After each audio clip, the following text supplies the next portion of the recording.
प्रिय विद्यार्थियों, पूर्व व्याख्यान में हमने स्नातकोत्तर उत्तरार्ध संस्कृत के चतुर्थ प्रश्न पत्र में व्याकरण भाग में निर्धारित स्त्री प्रत्यय प्रकरण के अंतर्गत विभिन्न सूत्रों का अध्ययन किया था।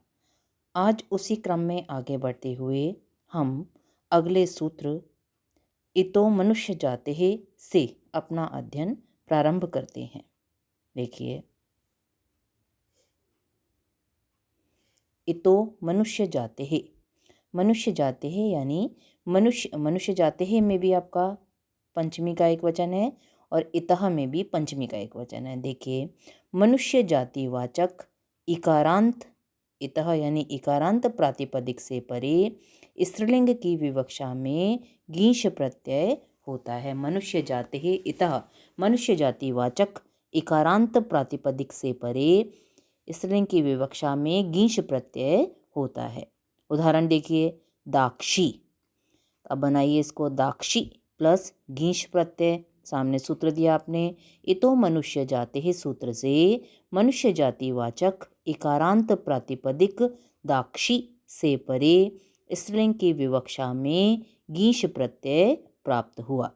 गीश में से ई शेष रखिए।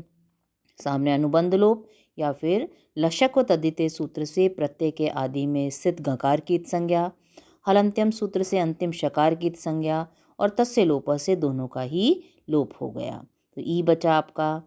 अब दाक्षी के अंत में ई है, सामने ई है, तो देखिए यचि भम सूत्र से आजादी प्रत्यय ई परे होने के कारण पूर्व शब्द समुदाय दाक्षी की भ संज्ञा होगी और यस्यति च सूत्र से भ संज्ञक दाक्षी के अंत्य इकार का लोप हो जाएगा। अब दाक्षालंत रह गया, इसमें ई मिला दीजिए। दाक्षी स्त्रीलिंग प्रथमा एक वचन में यह रूप सिद्ध होता है। स्पष्ट है।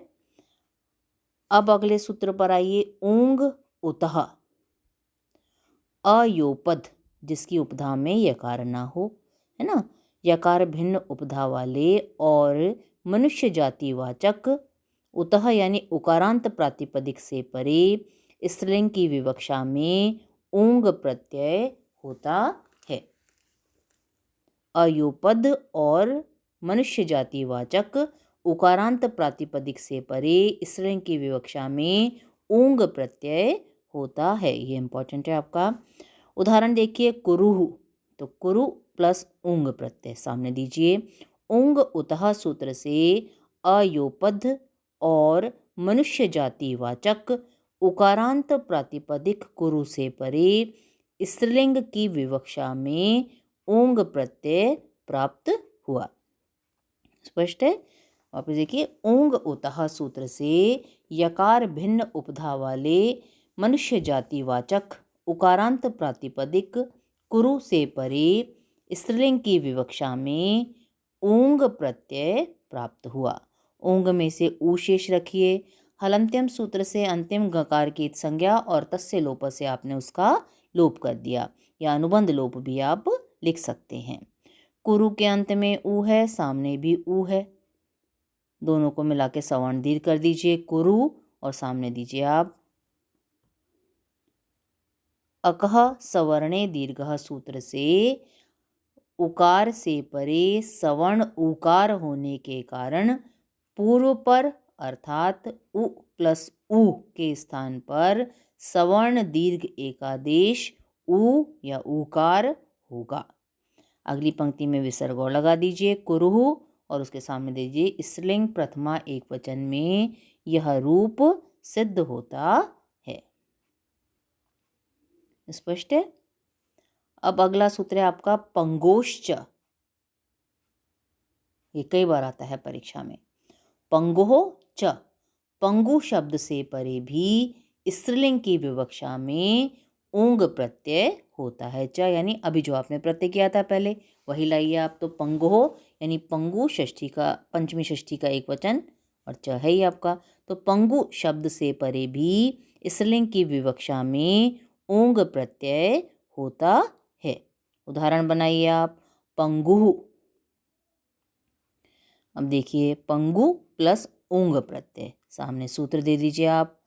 पंगोश्च सूत्र से पंगु शब्द से परे स्त्रीलिंग की विवक्षा में ऊंग प्रत्यय प्राप्त होगा।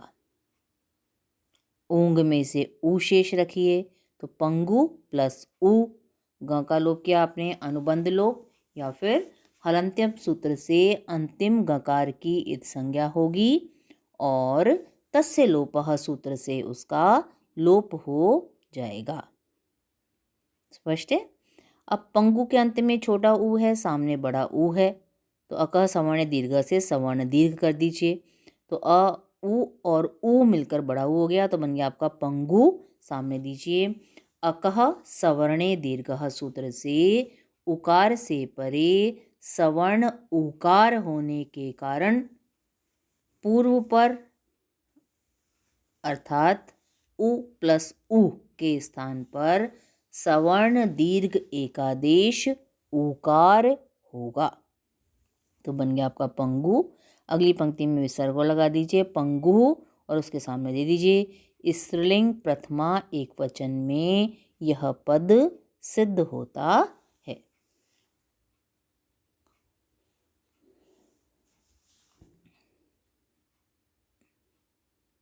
स्पष्ट है। अब इसी पर एक वार्तिक है आपका, देखिए श्वशुरस्य उकार अकार लोपश्च। अब ये क्या कहता है, श्वशुर श्वशुरस्य, श्वशुर शब्द से परे स्त्रीलिंग में ऊंग प्रत्यय यानी वही होता है, तो श्वशुर शब्द से परे भी स्त्रीलिंग की विवक्षा में ऊंग प्रत्यय होता है, लेकिन दो काम होते हैं। क्या होता है, श्वशुरस्य, श्वशुर शब्द के, है ना, श्वशुर शब्द के उकार और अकार का लोप हो जाता है। ये उकार और अकार क्या हैं आपके, तो श्वशुर शब्द के शकार से परवर्ती जो उकार आ रहा है उसका, और रकार के अंतिम जो र है उसके परवर्ती अकार का लोप हो जाता है। ठीक है।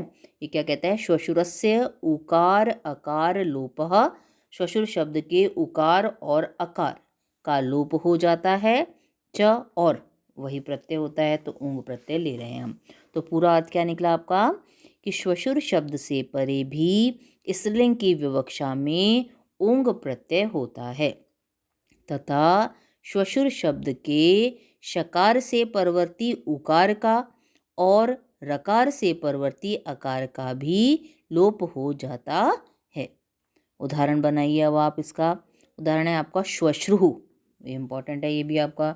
श्वश्रु तो कैसे बना आपका, श्वशुर प्लस ऊंग प्रत्यय लाया आप, सामने सूत्र दिया आपने श्वशुरस्य, श्वशुरस्योकार आकार लोपश्च, वार्तिक से श्वशुर शब्द से परे स्त्रीलिंग की विवक्षा में ऊंग प्रत्यय प्राप्त हुआ।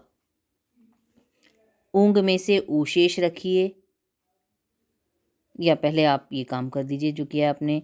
तो श्वशुर में श के में विद्यमान उकार का और र के परवर्ती आकार का लोप कर दीजिए, तो श्व शहलंत रहलंत हो गया, प्लस ऊंग प्रत्यय सामने दीजिए श्वशुरस्य ओकार अकार लोपश्च, आर्तिक से श्वशुर शब्द के शकार से परवर्ती उकार का तथा रकार से परवर्ती अकार का लोप हो जाएगा।